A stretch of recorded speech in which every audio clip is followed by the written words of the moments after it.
मौसम विभाग की ओर से पंजाब, हरियाणा और चंडीगढ़ के लिए येलो अलर्ट जारी। 3 से 4 दिनों में तापमान में हो सकती है 5 से 6 डिग्री की बढ़ोतरी। अगले 5 दिनों में 41 डिग्री सेल्सियस तक पहुंच सकता है पारा।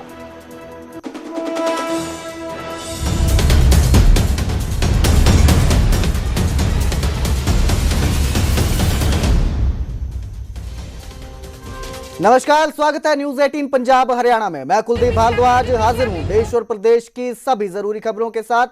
बुलेटिन की शुरुआत करेंगे जासूसी के आरोप में पकड़ी गई ज्योति मल्होत्रा के साथ, जिसे एक बार फिर न्यायिक हिरासत में भेजा गया है। हिसार कोर्ट ने 14 दिन की न्यायिक हिरासत में यूट्यूबर ज्योति मल्होत्रा को भेजा है।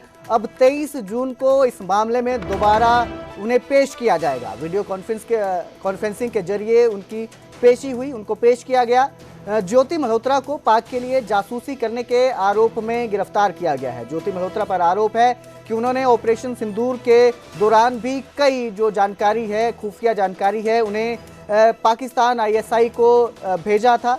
इसके साथ ही उन पर कई धार्मिक जगहों के, अमृतसर के और कई धार्मिक जगहों के वीडियो बनाकर भेजने के आरोप हैं। पाकिस्तान आईएसआई को भेजने के आरोप हैं। आईएसआई के संपर्क में ज्योति मल्होत्रा को जो है वो है, उनको बताया जा रहा है कि वो पाकिस्तान के लिए जासूसी कर रही हैं। इनके आरोपों के चलते उन्हें गिरफ्तार किया गया था और अब एक बार फिर कोर्ट ने उन्हें न्यायिक हिरासत में भेजा है।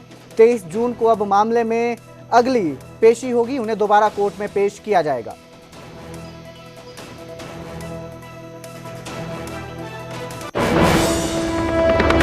तो ज्योति मल्होत्रा यूट्यूबर हैं, इनका एक चैनल है यूट्यूब पर, ये उसके जरिए जो है वीडियो बनाती हैं। इन पर आरोप है कि इन्हें पाकिस्तानी एजेंसी को जो है जानकारी साझा की है, खुफिया इंफॉर्मेशन ये शेयर कर रही थी, आईएसआई के संपर्क में थी, जिसके चलते इन्हें गिरफ्तार किया गया। पता चला कि ये आईएसआई के संपर्क में आई थी और इन्होंने ऑपरेशन सिंदूर के दौरान भी कई सीक्रेट इंफॉर्मेशन जो है वो पाकिस्तान भेजी थी, जिसके बाद इन्हें गिरफ्तार किया गया, इन्हें रिमांड पर भेजा गया था और अब एक बार फिर कोर्ट ने इन्हें 14 दिन की न्यायिक हिरासत में भेजा है। इनके कई वीडियो भी सामने आए हैं, जिन वीडियो में ये पाकिस्तान के अधिकारियों के साथ दिखाई देती हैं, जिसके बाद इन पर शक गहराया और इन्हें गिरफ्तार किया गया। पूछताछ की जा रही है। इस खबर पर ज्यादा जानकारी के लिए मेरे सहयोगी संदीप हमारे साथ जुड़े हैं। संदीप, क्या कुछ अपडेट इस मामले में? जी, आज ज्योति को कोर्ट में पेश किया गया। इनकी जो पेशी है वीडियो कॉन्फ्रेंसिंग के जरिए हुई थी। जो इनकी पहले ही जो पेशी थी वो 26 तारीख को हुई थी। उसके बाद कोर्ट ने 14 दिन की न्यायिक हिरासत में जेल भेज दिया था। तो आज इनकी जो टाइम है वो पूरा हो रहा था 9 जून को, तो आज दोबारा से इनको पेश किया गया। आज जो पेशी है वो वीडियो कॉन्फ्रेंसिंग के जरिए हुई। जो कोर्ट ने है इनको 14 दिन की न्यायिक हिरासत जो है और बढ़ा दी। अब जो पेशी, अगली जो पेशी होगी वो 23 जून को दोबारा से ज्योति को कोर्ट में पेश किया जाएगा।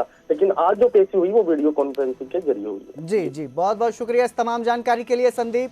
तो ज्योति मल्होत्रा को एक बार फिर जो है न्यायिक हिरासत में भेजा गया है। अब इनकी न्यायिक हिरासत बढ़ गई है। 14 दिन की न्यायिक हिरासत में हिसार कोर्ट ने ज्योति मल्होत्रा को भेजा है और अब 23 जून को इनको दोबारा पेश किया जाएगा।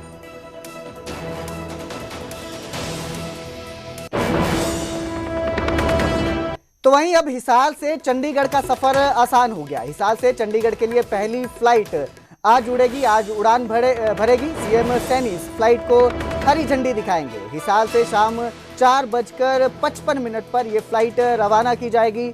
शाम 6 बजे चंडीगढ़ पहुंचेगी, जिसका किराया 2500 रुपये बताया जा रहा है। 45 मिनट का ये पूरा सफर होगा। 48 सीटर ये जो है फ्लाइट होगी, एयरबस होगी, एलायंस एयर की ये फ्लाइट है। बता दें कि फिलहाल हिसार एयरपोर्ट से अयोध्या और दिल्ली के लिए उड़ान सेवाओं का संचालन किया जा रहा है। सप्ताह में 2 दिन, शुक्रवार और रविवार को अयोध्या के लिए फ्लाइट जाती है। प्रधानमंत्री नरेंद्र मोदी ने 14 अप्रैल को हिसार एयरपोर्ट से अयोध्या के लिए हवाई सेवा का उद्घाटन किया था, जिसके बाद अब हिसार से चंडीगढ़ के लिए भी जो सेवा है वो शुरू की जा रही है। आज इस सेवा का शुभारंभ किया जाएगा। जो सीएम रहेंगे हमारे चंडीगढ़ के सफर की शुरुआत करेंगे और बताया जा रहा है कि सीएम सैनी जो हैं वो खुद इस फ्लाइट में सफर कर सकते हैं, चंडीगढ़ के लिए आ सकते हैं। शाम 4:55 पर हिसार से ये फ्लाइट रवाना की जाएगी। इस खबर पर ज्यादा जानकारी के लिए मेरे सहयोगी अंकित हमारे साथ जुड़े हैं। अंकित, क्या कुछ अपडेट ये जो सफर शुरू होने वाला है इसको लेकर? अंकित, आप सुन पा रहे हैं मुझे? बिल्कुल बिल्कुल, आवाज आ रही है आपको? जी बिल्कुल। अब हिसार से चंडीगढ़ की भी फ्लाइट शुरू होने जा रही है और उसका शुभारंभ जो है वो आज से होने जा रहा है। आज खुद मुख्यमंत्री नायब सैनी हिसार से फ्लाइट में बैठ करके चंडीगढ़ तक सफर करेंगे और उससे पहले चंडीगढ़ से ही वो हिसार के लिए जाएंगे और फिर उसी फ्लाइट के अंदर बैठ करके 4:55 पर वो फ्लाइट हिसार से चलेगी महाराजा अग्रसेन एयरपोर्ट से, जो कि चंडीगढ़ इंटरनेशनल एयरपोर्ट पर पहुंचेगी। तो 5:55 के आसपास उसके पहुंचने की उम्मीद है। तो कहीं ना कहीं कहा जा सकता है कि महाराजा अग्रसेन एयरपोर्ट जो हिसार में शुरू हुआ है उसमें पहले अयोध्या की फ्लाइट शुरू हुई, दिल्ली की फ्लाइट शुरू हुई और अब एक नया आयाम जुड़ने जा रहा है जो कि चंडीगढ़ की फ्लाइट शुरू हो रही है। इसके बाद धर्मशाला और श्रीनगर के लिए भी फ्लाइट शुरू करने की कवायद लगातार की जा रही है और वो भी जल्दी ही शुरू हो सकती है। तो कहीं ना कहीं एक कह सकते हैं कि नई पहल जो है वो हरियाणा सरकार की ओर से हो रही है। जिस तरह से हिसार एयरपोर्ट शुरू किया गया है उसको लगातार कामयाब बनाने के लिए अब जगह जगह की फ्लाइटें शुरू हो रही हैं, जिससे कि लोगों को बड़ी राहत मिलेगी। और कितना किराया रहने वाला है, क्या समय रहेंगे, कितने फेरे रहेंगे, वो सारी चीजें अभी तय हो रही है और वो सारी चीजें भी जल्द ही खुलासा हो जाएगा उनका। लेकिन हिसार से चंडीगढ़ आने वाले और चंडीगढ़ से हिसार जाने वाले लोगों के लिए कहीं ना कहीं खुशखबरी है कि वो अब फ्लाइट से सफर कर पाएंगे। जी बिल्कुल, बहुत बहुत शुक्रिया इस तमाम जानकारी के लिए अंकित, हमारे साथ जुड़ने के लिए धन्यवाद। तो हिसार से चंडीगढ़ का सफर अब आसान होने वाला है। घंटों का ये सफर बस अब 45 मिनट में पूरा हो जाएगा। तो उधर सीएम सैनी की चंडीगढ़ में अहम बैठक है। हरियाणा निवास में ये बड़ी बैठक है। किसाऊ मल्टीपर्पज प्रोजेक्ट को लेकर ये बैठक है। सोनीपत मेट्रोपॉलिटन डेवलपमेंट अथॉरिटी की भी बैठक होगी। पंचकुला मेट्रोपॉलिटन डेवलपमेंट अथॉरिटी की भी बैठक है। हिसार मेट्रोपॉलिटन डेवलपमेंट अथॉरिटी के साथ भी बैठक है। दोपहर 3:15 पर यह बैठक होगी। मुख्यमंत्री हिसार एयरपोर्ट के लिए रवाना होंगे। 4 बजे हिसार से चंडीगढ़ के लिए फ्लाइट का उद्घाटन करेंगे। खुद मुख्यमंत्री चंडीगढ़ से हिसार की फ्लाइट में यात्रा करेंगे। शाम को 7 बजे मुख्यमंत्री सभी सांसदों के साथ अपने आवास पर रात्रि भोज करेंगे, यानी कि डिनर का कार्यक्रम है। उनके आवास पर सभी सांसदों के साथ वो डिनर करेंगे। तो आज उद्घाटन करेंगे, फ्लाइट का उद्घाटन भी होगा। इसके साथ ही मेट्रोपॉलिटन डेवलपमेंट अथॉरिटी के साथ भी सीएम की बैठकें हैं। उनके साथ भी आज कई विषयों को लेकर चर्चा की जाएगी और कई मुद्दे जो हैं उन पे चर्चा होगी, जिनके समाधान को लेकर जो है विकास को लेकर बात हो सकती है इन बैठकों में।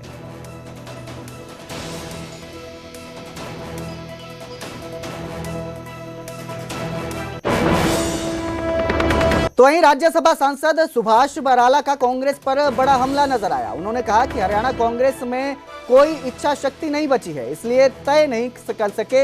अभी तक भी सीएलपी लीडर का नाम जो है वो नहीं तय कर पाए। तो ये बड़ा हमला किया है सुभाष बराला का ये हमला है कांग्रेस पर कि अभी तक भी वो सीएलपी का जो अपने लीडर है उनका नाम नहीं तय कर पाए। उनमें इच्छा शक्ति खत्म हो गई है, कांग्रेस में इच्छा शक्ति नहीं बची है। तो बड़ा बयान है सुभाष बराला का कांग्रेस पर हमला है। कहा कि कांग्रेस की इच्छा शक्ति खत्म हो चुकी है, इसीलिए वो कोई भी सीएलपी लीडर का नाम तय नहीं कर पाए। सरकार के 11 वर्ष पूरे हो रहे हैं, ऐसे में देश भर में कई कार्यक्रम हैं। खुद बीजेपी राष्ट्रीय अध्यक्ष जेपी नड्डा भी आज एक प्रेस कॉन्फ्रेंस को संबोधित कर रहे हैं। आइए जानते हैं राज्यसभा सांसद सुभाष बराला का इस 11 वर्ष पर क्या प्रतिक्रिया है। सर, किस तरीके से आप इसको देख रहे हैं? देखिए, संकल्प से सिद्धि, ये 11 साल, यानी कि जो संकल्प लिए थे 11 साल पहले केंद्र में भारतीय जनता पार्टी की सरकार आने से पहले, जब आदरणीय नरेंद्र मोदी जी भारतीय जनता पार्टी की तरफ से प्रधानमंत्री पद के उम्मीदवार घोषित हुए थे, मुझे लगता है जितने संकल्प लिए थे सब संकल्प सिद्धि तक पहुँचे हैं। चाहे वो युवा हो, महिला हो, गरीब हो या फिर किसान हो, ऐसे सब वर्गों के कल्याण की जो कल्पना की थी, जो संकल्प लिया था, सारे संकल्प पूरे हुए। आज देश में एक बड़ा परिवर्तन आया है। आप देखते हैं कि देश के अगर आधारभूत ढांचे की बात करें, आज पूरे देश के अंदर रोड की कनेक्टिविटी देखिए, आज पूरी दुनिया से भी अच्छे रोड दुनिया के जो विकसित देश हैं उनसे अच्छे रोड अगर आज बन रहे हैं तो भारत के अंदर बन रहे हैं, उनसे अच्छी रेल कनेक्टिविटी अगर आज कहीं हो रही है तो आज भारत के अंदर हो रही है। अब देखिए आप चिनाब नदी के ऊपर जम्मू कश्मीर में जो कटरा से और श्रीनगर को जोड़ता है रेल मार्ग, वो कितना ज़बरदस्त बन करके तैयार हुआ है।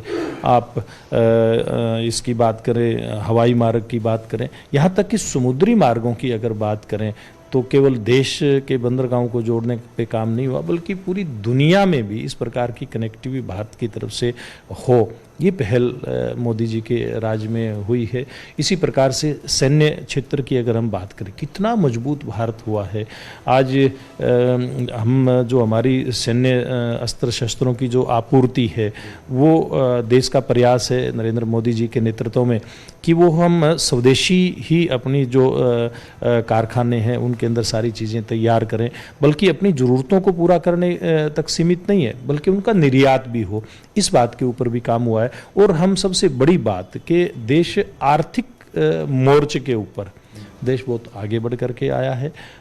देश ने जो संकल्प लिया था आर्थिक मजबूती का वो सिद्ध हुआ है। आज भारत दुनिया की चौथी बड़ी अर्थव्यवस्था बन करके निकला है। और अगर हम दूसरे एंगल से बात करें, देश की मजबूती के आधार पर बात करें, जैसे मैंने सैन्य ताकत की बात की थी, हमने पाकिस्तान को कड़ा जवाब दे करके, वो भी अपनी सीमा में रह करके, एक दायरे में रह करके पूरी दुनिया को एक संदेश दिया है कि पाकिस्तान की तरफ से जो आतंकवाद है उसको कभी सहन नहीं करेंगे। और पाकिस्तान जो एक परमाणु बम की धमकी के चलते कई तरह की ब्लैकमेलिंग करता था, तो पाकिस्तान को भी कड़ा संदेश देने के साथ साथ पूरी दुनिया को एक संदेश दिया है कि भारत पहले वाला भारत नहीं। तो वहीं केंद्रीय मंत्री मनोहर लाल के निशाने पर राहुल गांधी रहे। चुनाव में धांधली होने वाले बयान पर उन्होंने पलटवार कहा और कहा, नाच ना जाने आंगन टेढ़ा, अपनी थाली छोड़कर दूसरों में ताक झाक करते हैं। कांग्रेस के पार्टी के पास कोई कार्यक्रम नहीं है। तो ये बड़ा बयान पलटवार सामने आया है। राहुल गांधी के चुनाव में धांधली वाले बयान पर केंद्रीय मंत्री मनोहर लाल ने निशाना साधा और कहा कि नाच ना जाने आंगन टेढ़ा, अपनी थाली छोड़कर दूसरों में ताक झाक करते रहते हैं। कांग्रेस के पार्टी के पास कोई नया कार्यक्रम नहीं है, कोई कार्यक्रम नहीं है। ये जो है पलटवार किया है मनोहर लाल ने। केंद्रीय मंत्री हैं, बीजेपी के मंत्री हैं, जिन्होंने राहुल गांधी पर पलटवार किया है चुनाव में धांधली वाले बयान पर। आंगन टेढ़ा, अब उनको काम तो करना आता नहीं है। कैसे पार्टियां चलाई जाती हैं, कैसे चुनाव लड़े जाते हैं, कैसे लोगों को अपने साथ जोड़ा जाता है, इस प्रकार का कार्यक्रम किसी प्रकार का उनके पास नहीं है। और जब मिलता कुछ नहीं है तो उसके बाद यही होता है कि अपनी थाली को छोड़ करके दूसरे की थाली में देखना शुरू करते हैं। तो ऐसा उनका सोच का जो प्रकार है वो बहुत दयनीय है। बहुत तरस आता है कि बिना किसी तथ्यों के इल्ज़ाम लगाने का उन्होंने जो सिस्टम खड़ा कर रखा है, और लोग भी उनको जान चुके हैं कि उनके किसी भी कथन का लोगों पर असर नहीं जाता है। बाद में प्रेम प्रसंग में घर में घुसकर फायरिंग की वारदात सामने आई, जिसमें एक महिला और उसका धोता घायल हो गया। घायलों को रोहतक पीजीआई में रेफर किया गया है। तीनों आरोपियों को पुलिस ने गिरफ्तार कर लिया है। फतेहाबाद के गांव भिलडाना में कुछ दिन पहले एक विवाहिता अपने पति के मामा के लड़के के साथ गांव से चली गई। इसी बात से गुस्साए गुरमीत ने अपने दो साथियों को साथ लेकर युवक के घर पर हमला कर दिया, जिसमें युवक की मां कलावती और उसका दोहता घायल हुआ है। उन्हें इलाज के लिए रोहतक पीजीआई रेफर किया गया है। घटना के 35 मिनट बाद फतेहाबाद पुलिस ने फायरिंग के तीनों आरोपियों को काबू कर लिया है। पुलिस के मुताबिक आरोपी साहिल, रमन और गुरमीत ने फायरिंग की वारदात को अंजाम दिया था, जिन्हें अब गिरफ्तार कर लिया गया है। करते करते दमकोरा के पास पहुंचे तो दमकोरा के नज़दीक जाके एसआई दलबीर ने वहाँ गाड़ी नज़दीक लगा के मोटरसाइकिल के जैसे ही नज़दीक लगाई तो वो मोटरसाइकिल गिर गया। गिरने के बाद एक व्यक्ति को तुरंत ही गिरफ्तार कर लिया और दो खेतों की तरफ भाग लिए। उनका पीछा करते हुए उनको भी राउंड अप करके ने तीनों व्यक्तियों को वहाँ राउंड अप कर दिया। मामला क्या था? मामला ये था कि एक गुरमीत नाम का जो एक लड़का है, रहेड़ा गांव पड़ता है कैथल में, उसकी सिस्टर यहाँ बेडाना में शादीशुदा थी कृष्ण नाम के व्यक्ति के साथ, और अब उसने वहीं कृष्ण की बहन के लड़के के साथ जो है ना शादी कर ली। उसके साथ शादी करके वो कहीं बाहर चले गए। तो उसी रंजिश में ये गुरमीत और एक लड़का साहिल और रमन जिसके साथ इसके यार दोस्त हैं, उनके साथ मिलकर इन्होंने इस घटना को अंजाम दिया। और अब बात करेंगे मेवात के खोरीकला गांव में एटीएम लूट मामले की, जहां पर 15 लाख कैश लूट मामले में 4 आरोपियों को गिरफ्तार किया गया है, जिनसे मोटरसाइकिल और 2,40,000 रुपए कैश बरामद कर लिया गया है। खोरीकला गांव में 2 जून को ये लूट की वारदात हुई थी। 2 नकाबपोश बदमाशों ने कट्टा दिखाकर लूट की वारदात को अंजाम दिया था। सीसीटीवी में लूटपाट की ये सारी वारदात कैद है। 2 मुख्य आरोपी पहले ही इस मामले में गिरफ्तार कर लिए जा चुके हैं, जिसके बाद अब पुलिस ने कार्रवाई करते हुए मामले में 4 आरोपियों को गिरफ्तार किया है, जिनसे 2,40,000 रुपए कैश बरामद हो गया है।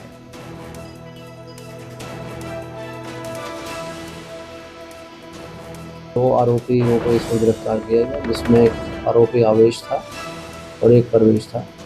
आवेश जो है इन्हीं लूट करने वाले व्यक्तियों के साथ ही था जिसने सारी प्लानिंग करी थी, और परवेश के पास में लूट का कुछ माल रखा गया था और वारदात में प्रयोग हुई मोटरसाइकिल परवेश के पास में। राजा रघुवंशी हत्याकांड में पत्नी सोनम को गिरफ्तार कर लिया गया है। यूपी के गाजीपुर से सोनम रघुवंशी को गिरफ्तार किया गया है। हनीमून पर पति के साथ सोनम शिलोंग गई थी। 17 दिनों से शिलोंग से लापता थी, जिसके बाद 23 मई को पति के साथ ये लापता हो गई थी। शिलोंग में राजा रघुवंशी की हत्या हुई थी। 2 जून को सोनम के पति राजा का शव मिला था। राजा रघुवंशी की हत्या के बाद से सोनम गायब थी। मेघालय के डीजीपी का बड़ा खुलासा सामने आया है मामले में। राजा हत्याकांड में सोनम रघुवंशी शामिल है, ये डीजीपी का कहना है।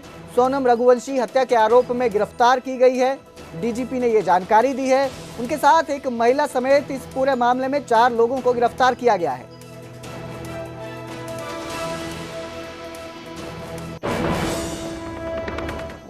वही मैंने पूछा था, बेटी आज तेरी 11 से उपवास है, उपवास करा तो फरियाल करा के नहीं, केवल अभी नहीं करा है और अभी देखती हूँ कुछ होगा तो खाएंगे। बोले हाँ उपवास है मेरा। तकरीबन कितने बजे आपके घर बात हुई थी? 12 के पहले हो गई थी बात। उसके बाद फिर आपने कोशिश करी बात करने की? नहीं, फिर उस रोज़ मेरे को बुखार था, मैंने नहीं करी। फिर उसकी सास ने 1-1:30 बजे बात करी थी। हाँ, फिर मैंने बात नहीं करी। फिर इसके बाद फिर शाम को लगाया तो लगा ही नहीं, फिर बंद आ रहा था, फिर नहीं लगा। तो बस अब यही कहना है कि जल्दी से जल्दी सीबीआई की जांच भेज दे। सीएमजी, पीएमजी और अमित शाह जल्दी से जल्दी भेजे, और क्या कहते हैं आर्मी भी भेज दे, तो ताकि जल्दी से जल्दी ढूंढ के लिए आएंगे। और बस यही हमारी विनती है कि जल्दी से जल्दी जा भी हो मेरी बेटी, जल्दी से जल्दी ढूंढ के लिया। गोविंद जी शिलोंग में है। शिलोंग में थे, शिलोंग से निकल चुके हैं वो वहाँ के लिए। शिलोंग से निकल चुके हैं। 7 बजे 7:30 की उनकी फ्लाइट थी।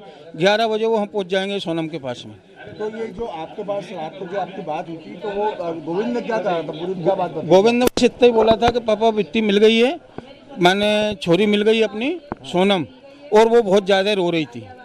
हाँ।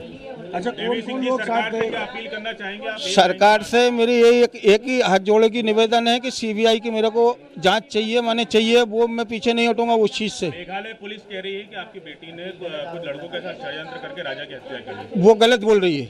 क्यों? वो इसलिए गलत बोल रही है क्योंकि वहाँ की पुलिस फंस रही है। वो पुलिस वहाँ की फंस रही है। पुलिस ने वहाँ अभी कोई जांच नहीं करी, पुलिस वहाँ की फंस रही है। और ये मैं सीबीआई की मांग इसलिए ही कर रहा हूँ ताकि कि वो पुलिस का भी हाथ है इस केस में। ये राजा के मर्डर में वहाँ की पुलिस का 100% हाथ है, ये मैं गारंटी के दावे के साथ बोल रहा हूँ ये चीज़।